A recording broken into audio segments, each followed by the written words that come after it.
Good afternoon, and thank you for joining us today. My name is Timothy Lee, and I'm a research analyst at Red Cloud Securities. I'm delighted to host a Red Cloud webinar on exploration for gold, silver, and potentially other metals today. We will hear from Ken Konkin, CEO of Goldstorm Metals. During today's webinar, he will provide an overview and outlook. Then we will take questions. You can type your questions into the chat box at any time, and we will get to as many as we can. Before we kick things off, first we need to discuss some fine print. During this Goldstorm webinar, forward-looking statements may be made. I would direct listeners to the company's forward-looking statements disclosure outlined on page 2 of the Goldstorm corporate presentation. That can be found on the company's website, goldstormmetals.com. For Red Cloud Securities, Inc., I would highlight that this webinar is for information purposes only. It should not be considered a solicitation or recommendation to buy or sell securities. We note that this call does not consider the particular situation or needs of individual investors, and participants should rely on their own investigation and seek their own professional advice before investing.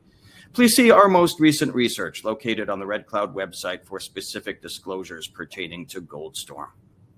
So we have Goldstorm presenting today. The company is focused on exploration in the Golden Triangle region of British Columbia. We recently had the chance to visit the company there and came away with a positive impression of the mineral exploration potential and all the development work going on in this busy area. As well, the company has a strong management team with particularly good experience exploring in this area. So with that, I now turn it over to Ken to update our audience on the company. Yeah, thanks so much for having me, Tim. This is a pleasure to be here, of course. It's we're a recent company. It's basically a great investment opportunity, in our opinion, that we're the new kids of the block of basically the triangle, not so much a block, but the Golden Triangle heart of. But it's got a great track record and specifically very surgical trend that we're on. And I've been blessed with over 40 years of really good exploration and great outcome to some of those years up in the triangle. We couldn't do it at all without investors such as Eric Sprott and even Skeena Resources. When I pitched them on the idea of our Treaty Creek success, this is what we call basically the mother of all deposits was the Goldstorm deposit. This is the daughter company coming from that name. So we've got a lot of the technical team with us for that. But when I pitched Skeena specifically on that, they loved the story so much, and there wasn't room for an investment opportunity into Tudor at the time. But they definitely took on a 9.9% role of Goldstorm Metals Corp. So the management, we've had some, like I mentioned, success at Bruce Jack Mine.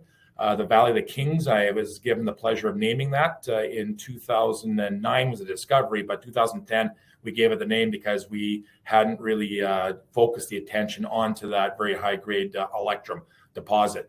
As well, I spent a good 4 years drilling off the Snowfields deposit, now named as the Mackey East with Seabridge.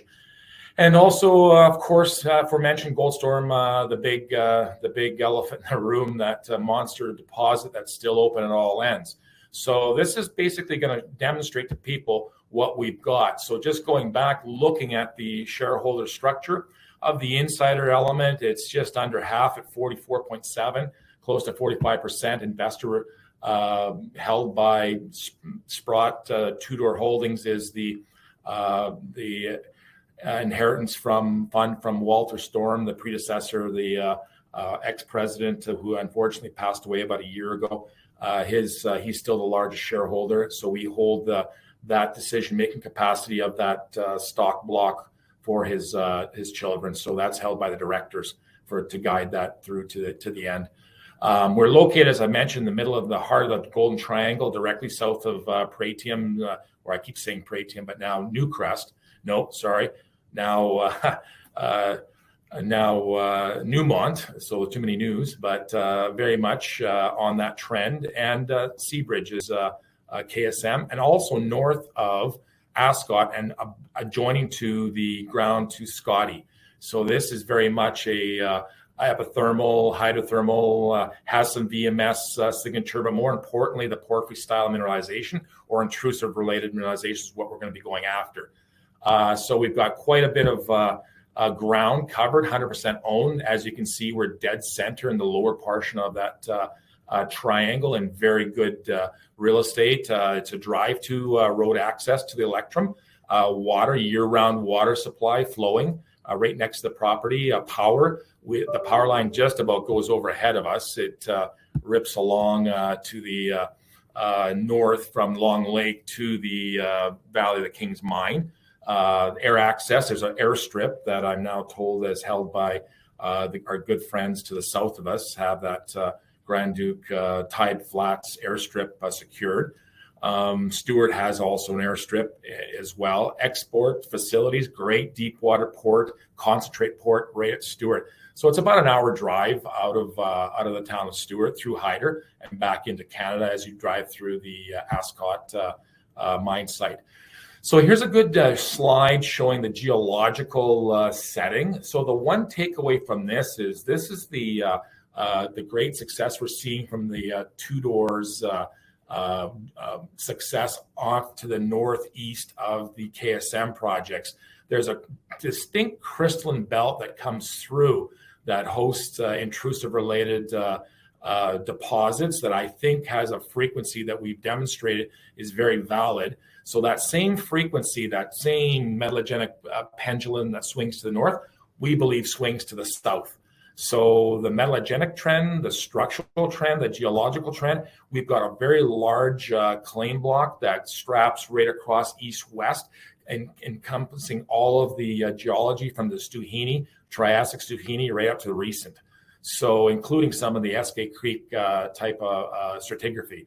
And also the Electrum claim just off to the southeast of that big claim block at Crown Claims, so as we've named them.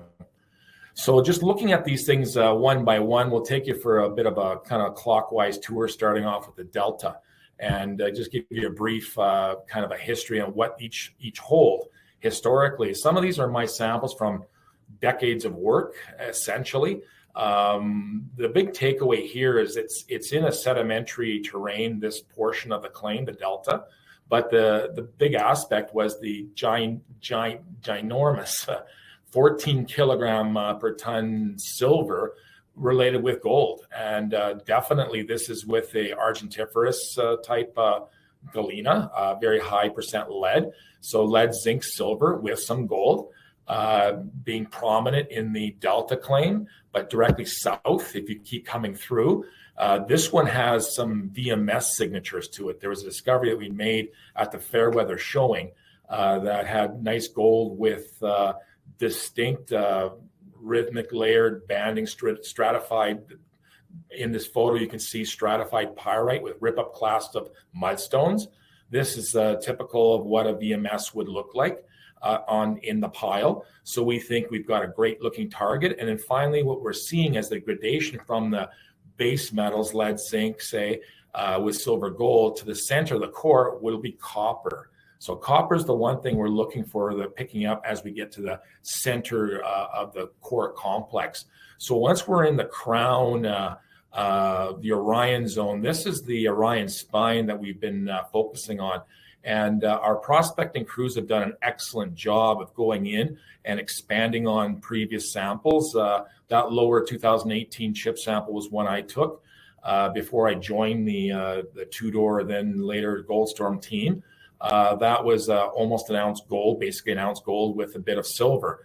And it had background copper, but where we did find copper later on, there'll be press releases coming up with our recon crews that did hit a zone of very rich looking material that was formerly covered by snow and ice. So this is the big key commonality. All this ablation is actually giving us a new sense of discovery. You feel like every time you go up there, you're like Neil Armstrong, first man on the moon, each and every year, because the ablation is so drastic.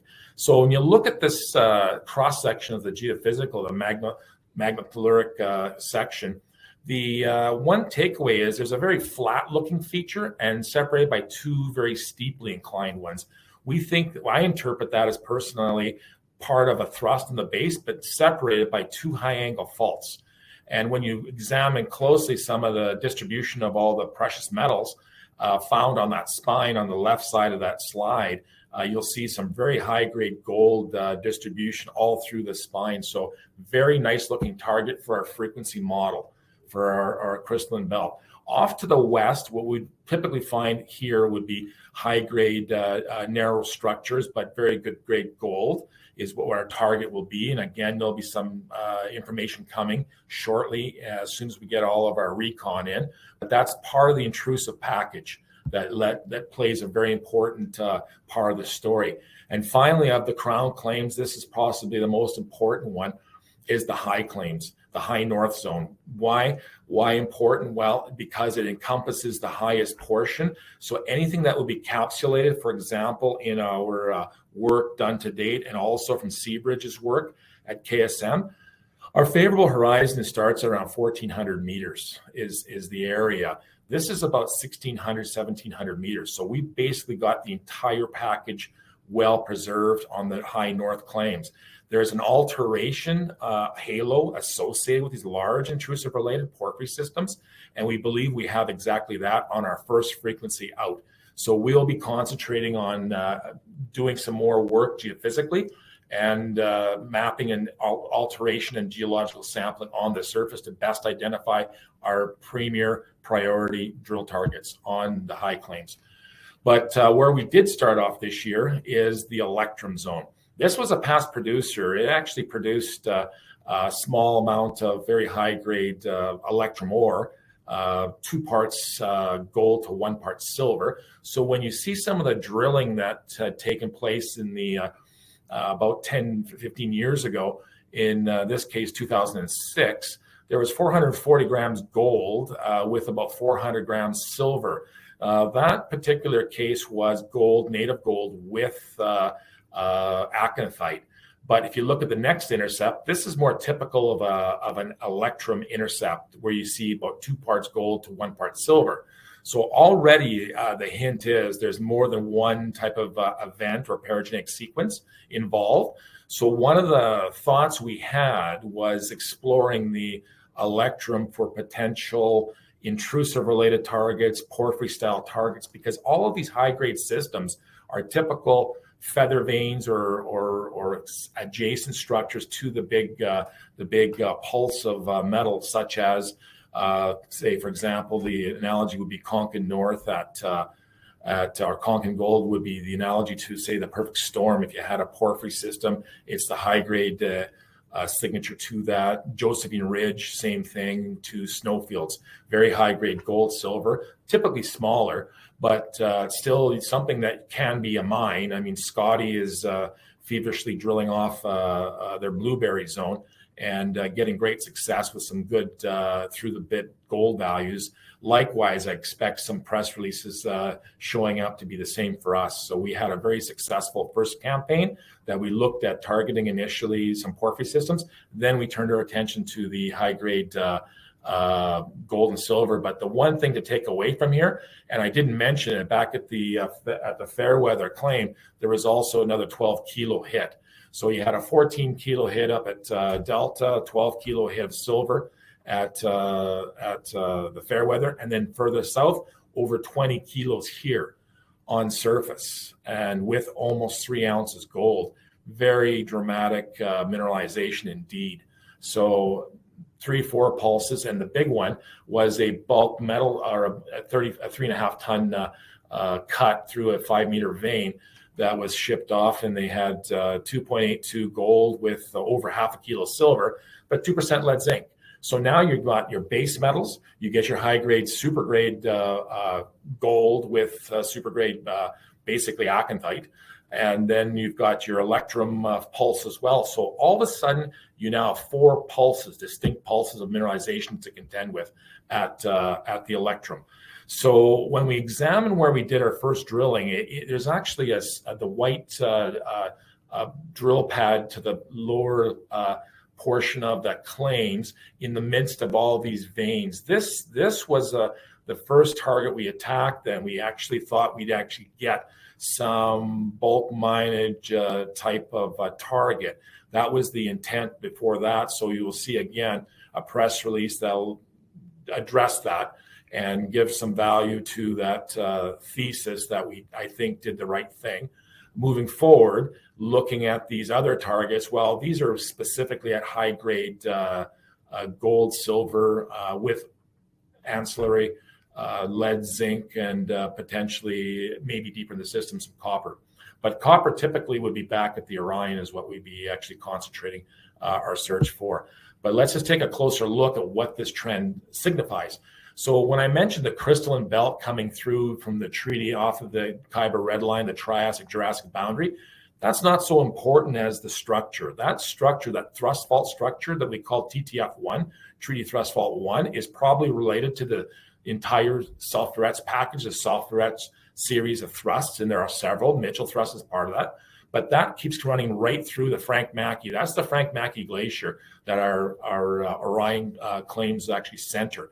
So looking at the frequency of distribution, we think there's a very good chance find of a crystalline complex or an intrusive complex, whether it's high abyssal andesites, what it be, but having that 2.5, 3 kilometer distribution from the KSM striding right through the Orion, the high north and the Orion claims, giving us up to 4 sites, 4 targets, such as Goldstorm. But not to mention the great high-grade silver component and gold component. So if you see the other trend, clearly there's a north-south trend coming from Silverback Premier, going right through Tenajon, which ironically, my experience that I had as a young geologist, Harlan Mead, ESSO, was working at the time Silverback Premier, now Ascot controls. He even made a comment about Tenajon. It was a vein that Mr. Don McLeod had mined and sold the material through to the Silverback Premier West Min at the time, the mill. But more importantly, the upper reaches of it looked exactly like, and I agreed with him, a VMS. Laminated, stratified pyrite with rip-up class that was mineralized with gold. So there is the argument with the Eskay Creek, which ironically that band wraps all the way around and comes right through this distinct silver trend. So when you line up our 20 kilo, lines up to our almost 13 kilo, to our 14 kilo silver samples, and runs right up to the Bruce Jack Lake mine. Now, a lot of people don't realize that there was a previous mine at Bruce Jack called the West Zone. That was a strong silver system, Proustite Paradrite series, so ruby silver. So no doubt about it, there is clearly a fringe or an envelope of very high-grade silver associated with gold that I believe is peripheral to a crystalline belt. So the primary target will be both, not only the high-grade components, but specifically the crystalline sources that cause these events to occur in multi-pulse fashion. So just to wrap things up, the Crown property has got the right geology, the right structure, the right metallogenic trend. It's got an easy access, very straightforward. It's got all the infrastructure running right past it. So as far as a low-cost exploration target, this is one of them in the triangle that you can drive to. I think it's basically our wheelhouse, the same management that brought the Seabridge now owned snowfields. We drilled that off between 2006 and 2010. Likewise, I was the manager for Silver Standard for 19 years, but part of that was working on essentially the Bruce Jack Lake area. In 2009, we began our drilling. We actually hit 17 kilos silver, our gold, 16,995 grams gold with about another 8 kilograms silver, which was the Valley of the Kings, which I named later in about midway through 2010 was given the name. 7 years later, we were pouring Dory. So definitely we've got a great track record of how to do it, how to bring it from a drill project to an advanced stage exploration right to development. So I think as far as one of the best potential plays in the area, I think you've got Goldstorm as something that should be on your radar, especially priced out at 20 cents roughly. I think it's such a small investment price to potentially one drill hole will change this thing to give you a very good return for your basically investment dollar. So that terminates the presentation. Tim, if you have questions, anybody? Great. Thank you, Ken, for the very informative presentation. We'll now start the Q&A portion of the webinar. Just a reminder to everyone on the line that you can type your questions into the chat box at any time. We already do have a few questions. First, when might we expect assay results from the initial drilling at Electrum? We've got the first ones that'll come out will be the porphyry style target that we were after, or intrusive related, the bulk tonnage near surface target. That should be coming out in, I would expect, a week. So we're just finalizing. We just got the last bit of data. So we're just putting it together, the final touches on the sections for that one. Yeah. Okay, great. You also mentioned you've done some initial sampling and mapping. And what did this unveil? Well, visually, optically, we did encounter some very rich looking copper mineralization on the Orion spine that previously had never been sampled because it hadn't been exposed. It was in a snowbank that just now has eroded back. As well, on surface, we came across some very rich looking silver mineralization that came up on the radar as being multi-kilo. Style of high-grade silver mineralization that we attempted to drill. So the lucky part of the program was we brought two drills with us. One that we used it's a U series, which is an underground series, so you can actually drop the head to come across and do very shallow dipping holes. So you can actually snipe these shoots, which are going to be discrete, intimate shoots, as opposed to, say, broader approach porphyry style targets, which are going to be the bigger, deeper holes that I think we have to go at for next year. But yeah, both of the recon programs on not only Electrum but Crown were hugely successful. So we will see some new zones and new names come out with a press release once all the recon our samples are back. And that was the last thing we had running, because I have a thought process that you never stop exploring. We call it ongoing exploration, or OEX. Even though you found a deposit, you don't stop, because it may not be the richest thing in the portfolio that you've got. So yeah. Great. One question here, thinking ahead, if you do find a deposit and eventually look at building a mine, are there existing mills in the area that could be used instead of needing a new one at the site? That's a great question. I'll take a page out of Don McLeod's handbook. He did that with Tenajon. He did exactly that. Scotty Gold is prime for that, to do a deal possibly with Ascot. Ascot's the obvious choice because it's all downhill. You just need a good set of brakes. You basically load up the trucks and send them straight to Silverback Premier's, basically that mill. You would do a toll mill for sure. Yes, that's a very strong possibility. Yeah. Okay, great.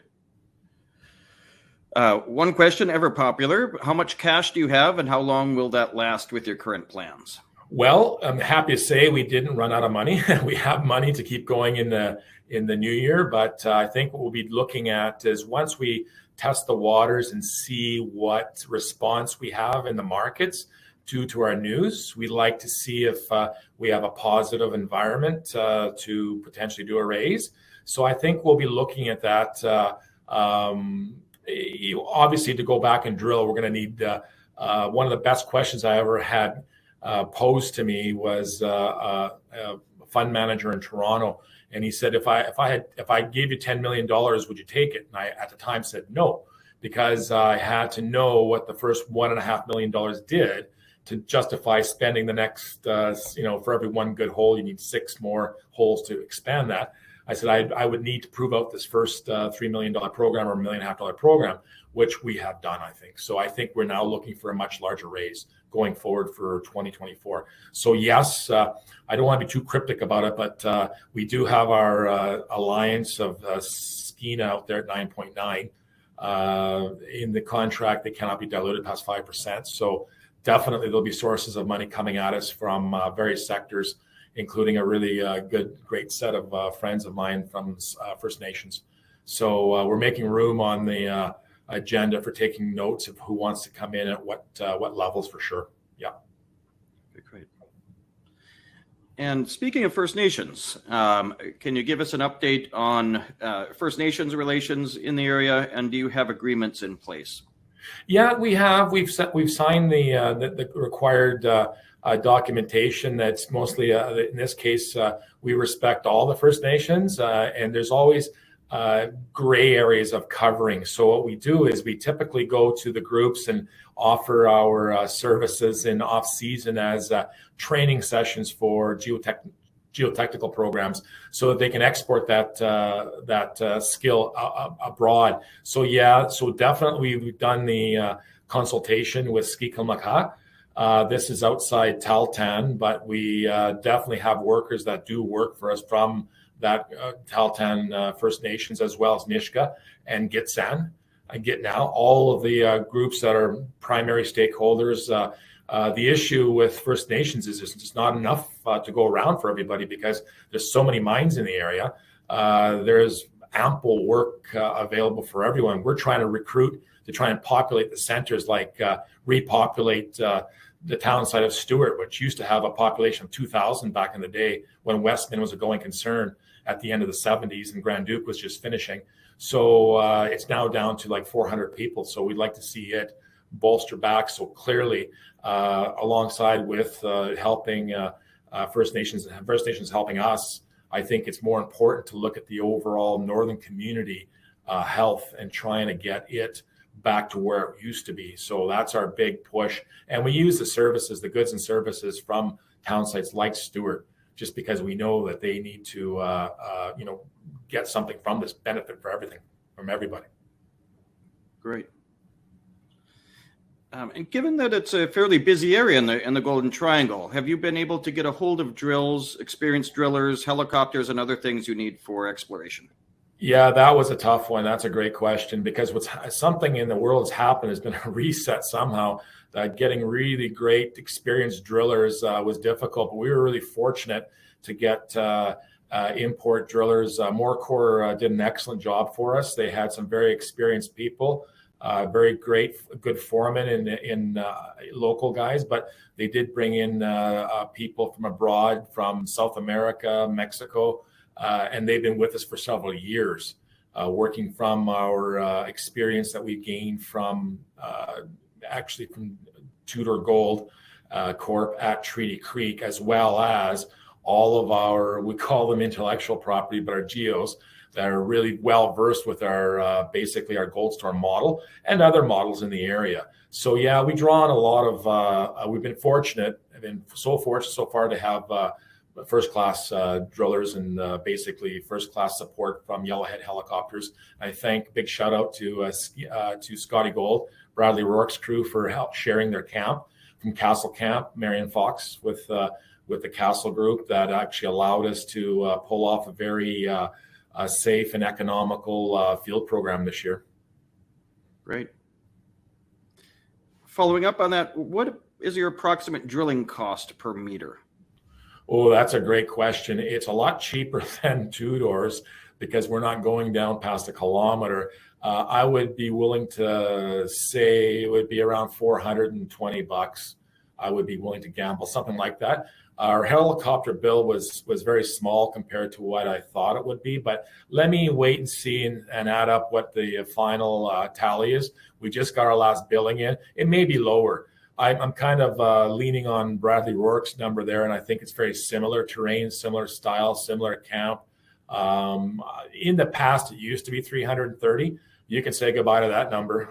Inflation alone has taken that up to well over 400. So I would say four and a quarter, something like that would be a good number to use. Okay. And on the infrastructure side, do you have road access? And I think there, some areas historic had roads, but needed some upgrade to a bridge. Yeah. And so Well, we did that. We bit the bullet, and it's kind of a tough thing for an emerging company like ourselves to go out and to spend hard-earned dollars right off the get-go on a bridge, but it had to be done.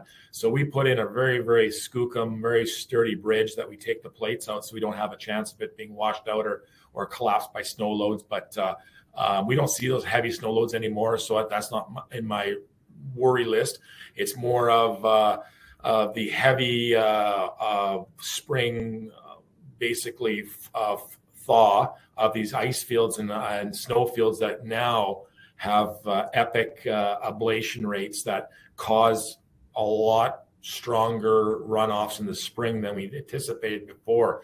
So now we've got a very, very sturdy, long, it's got to be 120 feet long bridge, and it'll support 15, 20 tons. So easily for all our exploration needs, it'll actually take us to the Electrum claim and beyond. The road has actually been, exploration road has been taken right to almost the edge of the Frank Mackey ice field, which is a big flat planar feature, north-south trending, that would easily be able to access all of our claims for the basically the center core of the Orion group, which is a real important aspect because I think we can actually almost use snowcats to drag in or just haul in our drills and have them set up on pads that we've pre-built. So we've actually taken the liberty at the end of the year, knowing where we're going to be drilling, to go ahead and actually construct pads. So all we need to do in the earlier spring is to basically utilize the snow like I did back in my Pretium days. All that mining equipment, people don't realize it wasn't flown in, wasn't driven down the road. We brought it in on the ice and from Grand Duke Mill Strip, and brought it all in on snowcats and trailers and D8s with, we built trailers out of lowboys. We took the axles off and we put T1 steel, made toboggans out of them, and put 8x8 basically channel right through the center gooseneck portion and throw a boom chain around it. So when you went downhill, you'd be dragging a boom chain underneath the midship of the toboggan as your brake system. It worked extremely well. So we were able to get all of that mining equipment. So there's ingenuity for you. There's a MacGyver trick out of my playbook there that I'd like to use again, but we don't need to so much because there is a road to it. But the Crown Glam, the Orion claims, I could see us doing that. Yeah. Mm-hmm. Great.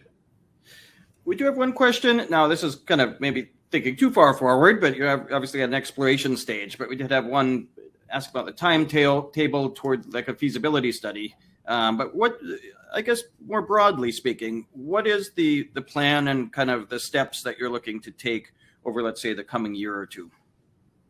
Well, that's not such a bad question, because you do have to, everything that you actually do, what we typically will do is reverse engineer everything. So your first thing you start is you look at your target. Will it pass like a PEA for a resource? Would you put it out? Would it actually get past a PEA? You have an economic expectation of survival. So my next thing is, well, would you write a PEA? If it's not going to make a feasibility, don't write the PEA. So everything right from the get-go is you look at it for the final product, like a PEA, like a feasibility, or in the case of a pre-feas, because the project is so large, such as, say, Goldstorm, you may have to do that phase on something that's small right now. The goal here is not to, let's say it is best. We want to evaluate all our targets first before we get so far, because errors are made a lot of times. People will go ahead and attack something that's actually small in comparison. So our big goal here is to knock one out of the park to get basically a two-door 2.0. If we can knock off another Goldstorm 20 million ounce target at get close to a 1 gram, in this case at two-door, we're using almost a 1 gram cutoff now. We will have 1.5 grams gold equivalent with 15.2 million ounces is the current resource, with another 4 million ounces out there that we just had to knock into the from the inferred category into the drill indicated to get back to that original number we came out with on the resource of 19.4 million ounces at 0.74. That 0.74 number is now doubled to 1.48. So when you take a strategy like going towards a idea of a feasibility, you've got that mindset that you're going to build something that would really rock the mining world for decades. And that's exactly what we've done at Two-Door. Likewise, we think that same model, that same pendulum metallurgically swinging to the south with the same structures. The Bruce-Jack Lake Fault is one of them. That same thrust group is the same thing coming right through those that same geological sequence that you see to the north is the same thing coming to the south. We just have to predict that frequency and that pulse. So it's never too early to think in terms of feasibility, but you generally want to make sure that you've got a very healthy, robust resource, and you boil it down from there, and you hope that you get all the support you need. I think we've gotten some good feedback from First Nations on what we've done so far at the very first initial programs that we've done, and we intend to carry on going forward, working with First Nations and to investors, because without that, none of what we do or what we know has any meaning.